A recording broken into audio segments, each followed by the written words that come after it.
මේ මැච් එක ගැන මට පොඩ්ඩක් කතා කරන්න හිතුණා. මොකද ක්‍රිකට් ගැන හොයලා බලන කෙනෙක් විදියට, ක්‍රිකට් මැච් බලන කෙනෙක් විදියට, ක්‍රිකට් වලට ආස ශ්‍රී ලාංකික රසිකයෙක් විදියට, ක්‍රීඩා ලෝලියෙක් විදියට අපේ ටීම් එක ඊයේ වගේ සෙල්ලම් කරලා පෙරදුනත් කමක් නැහැ කියන මතේ මම ඉන්නේ. හැබැයි අපිට ඒක හැමදාම කරන්න බෑ.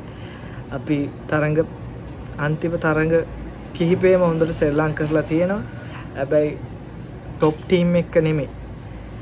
টොප් ටීම් එක සෙල්ලම් කරත් අපේ ලංකාව ඇතුලේ, ලංකාවෙන් එළියේ අපි টොප් ටීම් එක සෙල්ලම් කරලා ජයග්‍රහණය ලබාගෙන තියෙනවා අඩුයි. ඇත්තටම ඊයේ තරඟේ හොඳ ගේම් එකක්. විශේෂයෙන් කියන පැතුම් නිසංග ලකුණු 107ක් ගානවා. බෝල 58ට 4 ඒවා 7යි 6 ඒවා 6කුයි. ස්ට්‍රයික් රේට් එක 184යි. කාලයකට පස්සේ සංගමහේල දිල්ෂාන් සංගමහේල 2015 න් ගියාට පස්සේ දිල්ෂාන් 2016 න් ගියාට පස්සේ අවුරුදු 9ක් 10ක් අපිට වර්ල්ඩ් ක්ලාස් බැට්ස්මන් කෙනෙක් ශ්‍රී ලංකා ටීම් එකට හොය හිටියේ. කුසල් මෙන්ඩිස් සාර්ථක වෙනවා කන්සිස්ටන්ට් නේ. චරිත් අසලංක ආව පීක් එකේ දැන් එයාත් ලකුණු ගහන්නේ. හැබැයි මෑත ඉතිහාසයේ කන්සිස්ටන්ට් ෆෝමැට් තුනේම ක්‍රොස් ෆෝමැට් තුනේම ලකුණු ගහන ක්‍රීඩකයෙක් විදියට පැතුම් නිස්සංක එයාව පෙන්නලා තියෙනවා ලෝකෙට. එයා වර්ල්ඩ් ක්ලාස් ප්ලේයර් කෙනෙක් කියලා. අනිවාර්යයෙන්ම ලබන අවුරුද්දේ IPL ඔක්ෂන් එකේදී එයාව වෙන්දීස් වෙයි කියලා මම හිතනවා. මම කියන්නේ එයා IPL යන්න බලාගෙන මේක ගැහුවා කියලා. ලංකාව වෙනුවෙන් එයා සෙල්ලම් කරේ. හැබැයි අපි මෙතන තේරුම් ගන්න ඕනේ ක්‍රිකට් කියන්නේ 11 දෙනෙක් ක්‍රීඩා කරන ක්‍රීඩාවක්.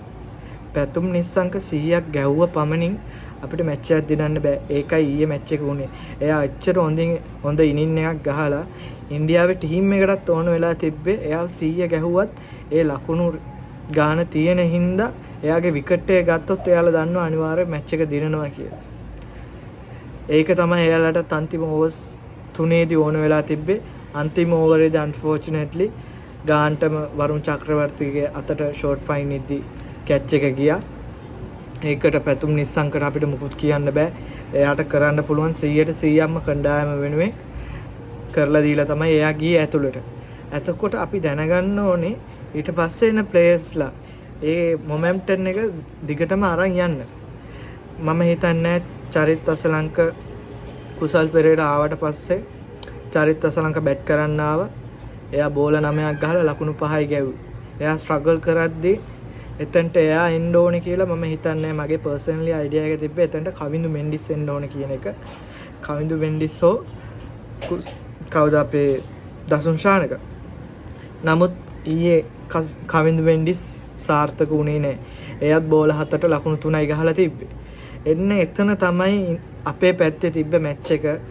අපේ පැත්තේ තිබ්බ මැච් එක ඉන්දියාව පැත්තට ගියේ. ඒ වෙලේ හොඳට කුල්දීප් යාදව බෝල් කරා, වරුණ චක්‍රවර්ති බෝල් කරා. ඒගොල්ලන්ගේ හොඳම ස්පින් ඇටැක් එකක් තිබ්බේ. ඒක නිසා ඒ දෙන්න හොඳටම බෝල් කරගෙන හිටපු වෙලාවේ තමයි පොඩ්ඩක් අපිට මම දැක්ක ගහන්න අමාරුයි නම් එක රොටේට් කරන්න.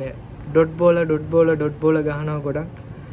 T20 මේ වගේ පොඩි ලකුණු ප්‍රමාණයක් නෙමෙයි, ලකුණු 202ක් කියන්නේ ලොකු ලකුණු ප්‍රමාණයක්. මම ක්‍රිකට් ගැන දන්න තරමින් ගහන්න අමාරු වෙන එක වර්ක් කළා. එහා පැත්තේ පැතුම් නිස්සංක හිටියේ. එයාට හොඳට බෝලි පේනවා. එයාට වැඩිපුර බැට් කරන්න chance එක දෙන්න ඕනේ. නමුත් අවාසනාවට චරිත අසලංග හොඳ බැට්ස්මන්, මං එයා නරක බැට්ස්මන් කෙනෙක් කියනවා නෙමෙයි. නමුත් අපිට මේ වගේ මැච් එකක් දිනන්න අනිවාර්යයෙන්ම ඕනේ.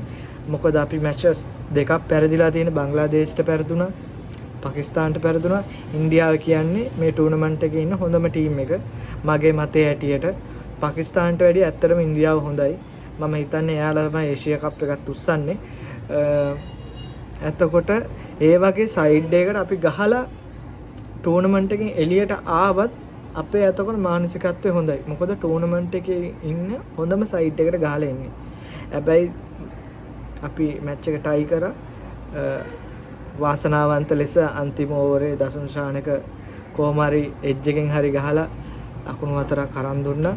අර චමීර කියපු එක තමයි මටත් කියන්න තියෙන්නේ. 3 දුවන්න තිබ්බා. මං හිතන්නේ try එකක් හරි දෙන්න තිබ්බා.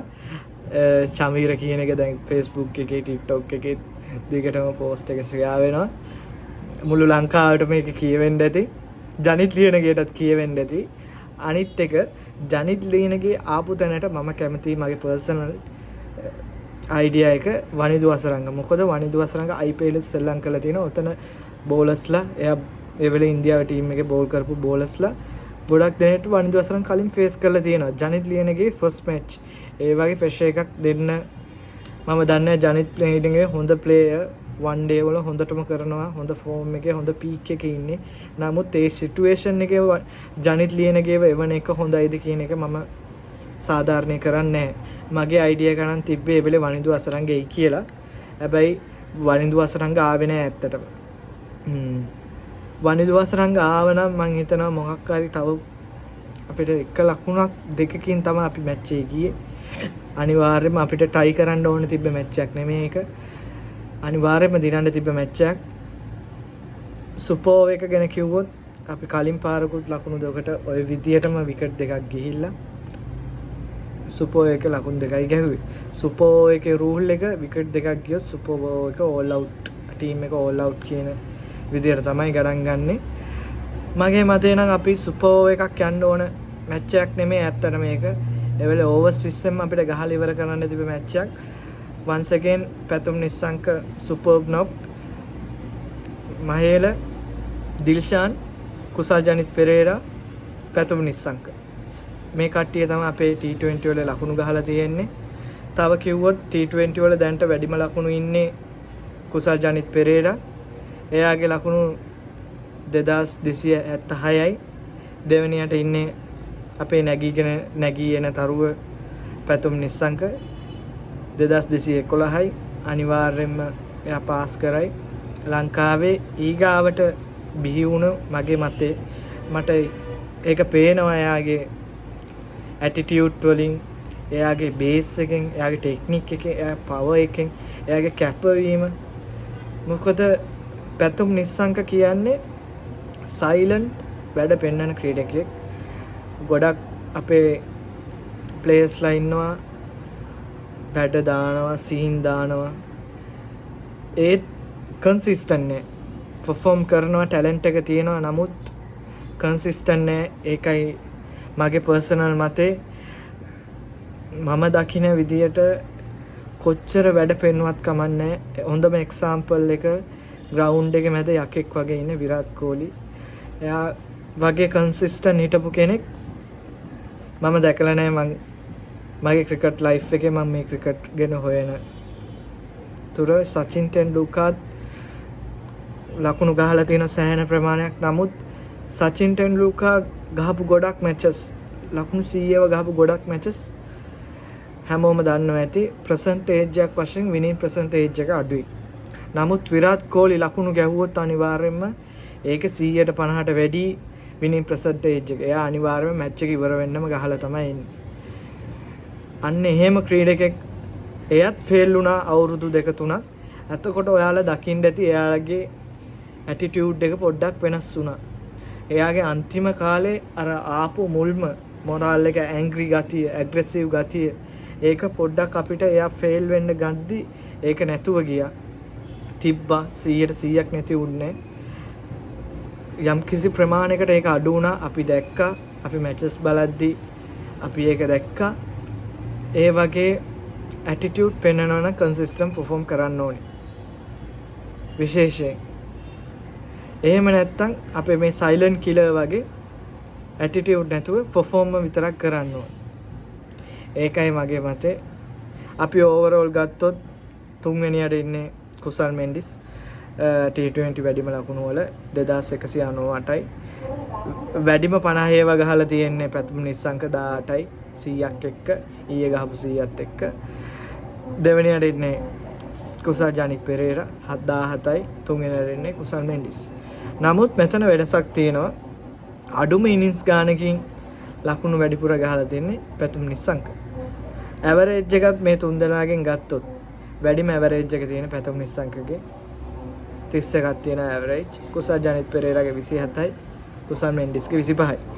ස්ට්‍රයික් රේට් එක ගත්තොත් තුන් දෙනාගේ පැතුම් නිස්සංකගේ ඕවරෝල් ලකුණුත් එක්ක මං කියන්නේ ඊයේ මැච් එකේ නෙමෙයි 126 කුසල් ජනිත් පෙරේරාගේ 133යි කුසල් මෙන්ඩිස්ගේ 131යි මම ඉදිරියට හිතනවා අපිට ඉස්සරහට වර්ල්ඩ් කප් එක එනවා මේ ටීම් එකම අරන් යයි වර්ල්ඩ් කප් එකටත් අපි තව මිඩල් ඕඩර් එක ඉම්ප්‍රූව් කරගන්න ඕනේ මැච් එක ගෙනියන්න විදිය අපේ කට්ටිය ගොඩක් ඉගෙන ගන්න ඕනේ පවර් ප්ලේ එකේ කුසල් මෙන්ඩිස් පැතුම් නිස්සංක අවුට් කියලා ක්‍රිකට් ඉවර වෙන්න බෑ මැච් එක හැමදාම කුසල් මෙන්ඩිස්ටයි පැතුම් නිස්සංකටයි ගහන්න බෑ ක්‍රිකට් කියන්නේ 11 දෙනෙක් එක්ක සෙල්ලම් කරන ක්‍රීඩාවක් ඒක නිසා අන්තිමට කියන්න තියෙන්නේ මේ වගේ ඊයේ වගේ හොඳ තරග බලන්න ලැබෙන්න කියලා ඉදිරියට මම ප්‍රාර්ථනා කරනවා තව ගොඩක් අපේ ෆිට්නස් ඉම්ප්‍රූව් කරගන්න ඕනේ ගොඩක් අපේ කටේ ඉන්ජරිස් තියෙනවා මම දැක්කා ඊයේ පැතුම් නිස්සංකත් බැට් කරත් එයා මොකක් හරි එච්චර කම්ෆර්ට් සෝන් එක නෙමෙයි එයා බැට් කරේ ඒක රසල්ලානත් කිව්වා හැබැයි එයා මැච් එක ඉවර වෙනවා ෆයිට් කරා එයා සුපර් ඕවර් එකටත් ආවේ නැත්නම් එයාට මහන්සි වැඩි කියලා නමුත් ඉන්දියාවේ වගේ ඔහම පීක් එකේ 100ක් ගැහුව ප්ලේ කෙනෙක් අනිවාර්යයෙන්ම එයා වන් ඩවුන් හරි එනවා මම දන්න තරමින් ඉන්දියාවේ ඉස්සර සුපර් ඕවර් එකට ආවේ රෝහිත් ශර්මයි ලෝකේෂ් රාහුල් කෝලි 100ක් ගහලා තිබ්බොත් කෝලිට අනිවාර්යයෙන්ම වන් ඩවුන් වෙනවා අන්න ඒ ඇටිටියුඩ් එක ප්‍රතිම නිස්සංකත් හදා ගන්නවා ටයර්ඩ් කියලා එහෙම එන්නේ නැතුව ඉන්න බෑ එයාට හොඳට බෝලේ පේනවා ඒ වෙලේ ෆෝම් එකේ ඉන්න ඕනේ හිටපු ෆෝම් එකේ ඉන්න බැස්මන් එයා මම දන්නවා ඒ වෙලේ එයාට ඒ අමාරුවත් එක්ක අපි ටූර්නමන්ට් එකෙත් දෙලියේ ඒ රිස්ක් එක ගන්න ඕනේ අපි ආව පරිස්සම් කරගන්න ඕනේ නමුත් අපි අර මැච් විනින් ඇටිටියුඩ් එක පොඩ්ඩක් හදා ගන්න ඕනේ කියලා මම හිතනවා පරිස්සම් කරන් වෙන්න ඕනේ ඇත්ත එයාට ගොඩක් ලොකු ෆියුචර් එකක් තියෙනවා ඒ වෙලේ මැනේජ්මන්ට් එක තීරණය කරලා සනත් ජයසූරිය ඇතුළු ස්ටාෆ් එක තීරණය කරලා කෝචස්ලා ඔක්කොම මම හිතන්නේ හොඳම ඩිසිෂන් එක වෙන්න ඇති ගත්තේ ප්‍රෙස් කොන්ෆරන්ස් එකේ සනත් ජයසූරිය කිව්වා පැතුම් නිස්සංකම කියලා තියෙනවා යාට ටයර්ඩ් කියලා ඒකයි එයා ඇවිල්ලා නැත්තේ බැට් කරන්න ඉතින් ඉදිරියට මේ වගේ හොඳ තරඟ ජයග්‍රහණය කරන තරඟ හැමදාම මැච් ටයි වෙවි පරාද වෙන්න බෑ සුපර් ඕවර් එකට ගියාට පස්සේ ලංකාවේ ක්‍රිකට් ලෝලියෙක් විදියට ක්‍රිකට් ගැන හොයලා බලන කෙනෙක් විදියට මම කැමති